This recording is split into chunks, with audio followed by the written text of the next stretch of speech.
One, action.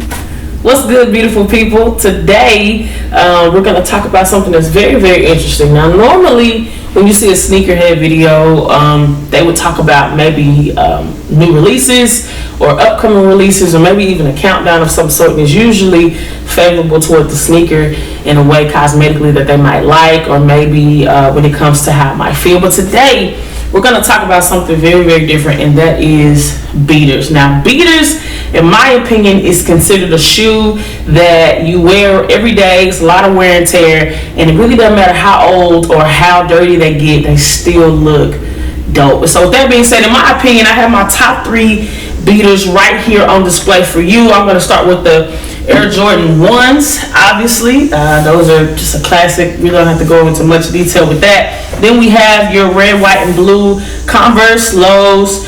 Some people prefer the highs. I really don't have high tops. I just prefer low tops. And then we have the black and white Vans. Old school Vans is what they're called.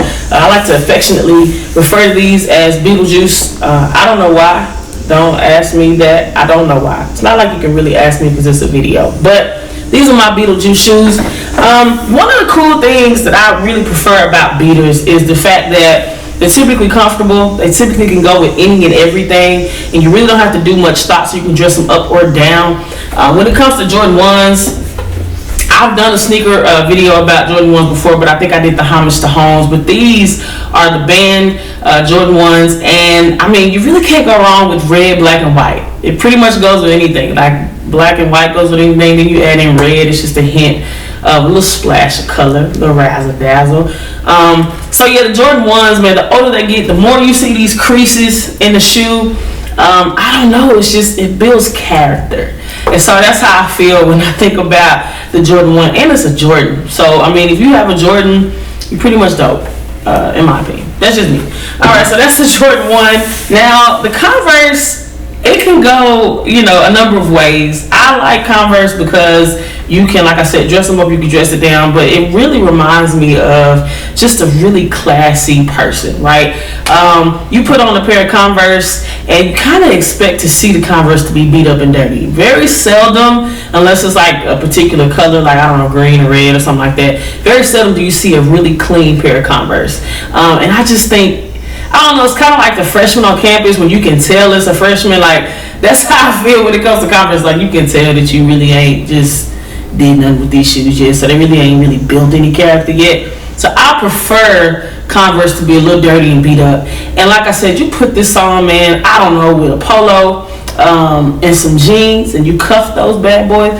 This shoe right here, it's bound to turn some heads, and it just really kind of adds a little refreshing factor to the outfit. So that's really the reason that I love these. And it's red, white, and blue again. These are colors that you really can't go wrong with, even if you put them with dim or light color. Now, the Beetlejuices are the old school Vans.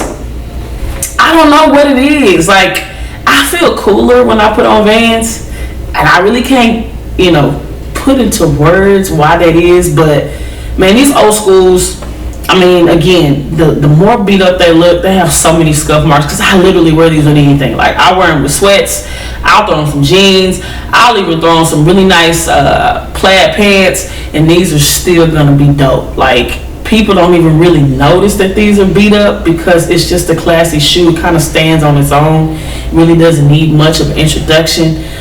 It just is what it is, and you're dope when you just are who you are. Like, and so that's really my top 3 in terms of beaters. Let me know what your favorite beaters are, or the shoe, your favorite top 3, or even one shoe that you wear with just about anything, and they pretty much look bad, but they still look good because they are who they are, so they stand by themselves.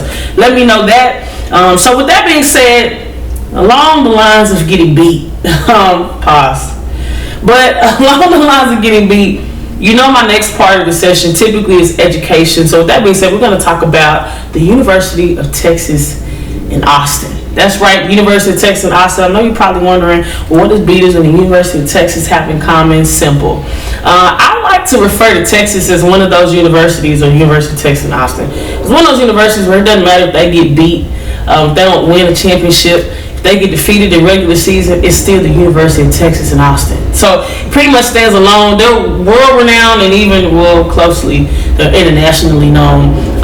Just about every person I know, when you think about, I don't know, D1, you're probably going to hear University of Texas or UT Austin or the other names. You're going to hear it in their list because it's just a really great school. It has roughly about 51,000+ students. That is a lot of people.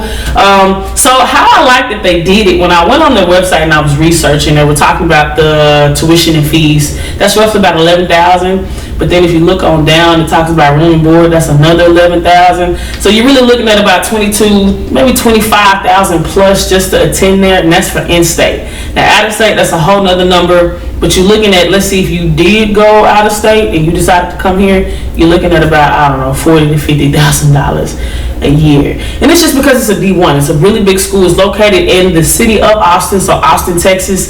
They're known for their business, engineering, and social science majors. So if you're interested in those, UT Austin will be a very good place for you. Austin is probably, from what I've noticed, one of the most diverse cities in Texas. So it's kind of like a really huge melting pot of a bunch of ethnicities and cultures and people. The energy is always high. There's so much to do in Austin. There's so many people. It's like a mini little Texas version of New York City. So if you're interested in that, make sure you go to UT or UT Austin, whatever y'all want to call it.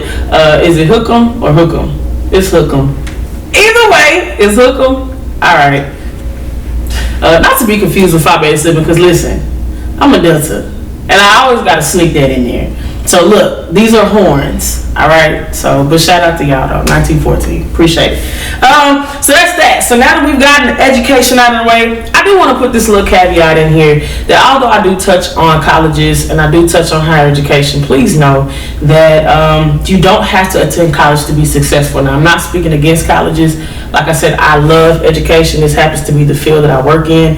But if in the event that you decide that the best route for you is not college, that's totally fine. But if you do decide, I do want to say this. Please do not consider a school to attend just because they have a really good sports program if you're not an athlete.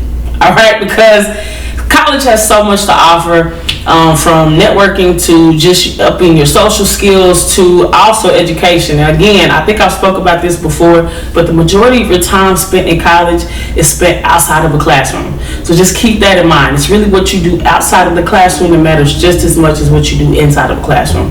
And that goes for anything, whether you're in elementary school, middle school, or high school.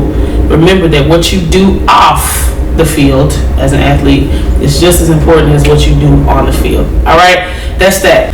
Okay, you know why I'm here. This has to be my favorite part of the session. I'll make sure that I preface this every time with that, because y'all need to know that although I do talk about sneakers, it's really about Christ. So speaking of beaters or getting beat or defeated or whatever the case may be, I'm really going to take a little slight turn. We're going to go to 1 Corinthians 9:27. Paul talks specifically here. Let me say the scripture first. It says, I beat my body into shape so that after I've preached, I won't be disqualified for the prize.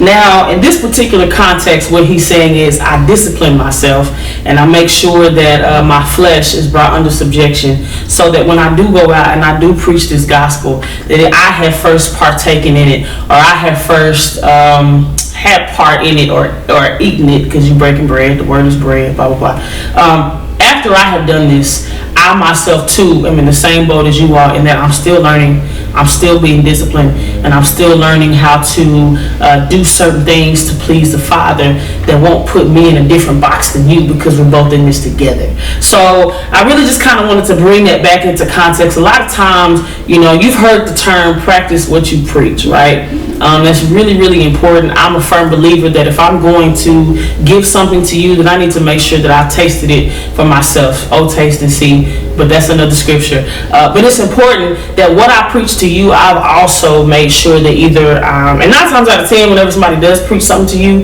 this is how it should be. They should have either went through it themselves, or they might have, or currently going through it. So either they've went through it, or they're currently going through it, and they just want to share it with you. And so that's really what I wanted to share with you all today. Everybody doesn't have it all together. We know this. I'm not going to harp on the fact that everybody's not perfect, because we know this. But at the same time, I think it's very, very important that we still move towards a greater goal or a certain standard. And so with that being said, that's all Paul is talking about. In this particular part, in this particular scripture, I make sure that I am disciplined, that I'm doing things that would reflect what it is that I'm preaching. So that's important. Make sure that you practice what you preach, because if you're not believable, or if you don't even believe what you say, other people are not going to believe you. Now, you have some people who are good at not practicing what they preach.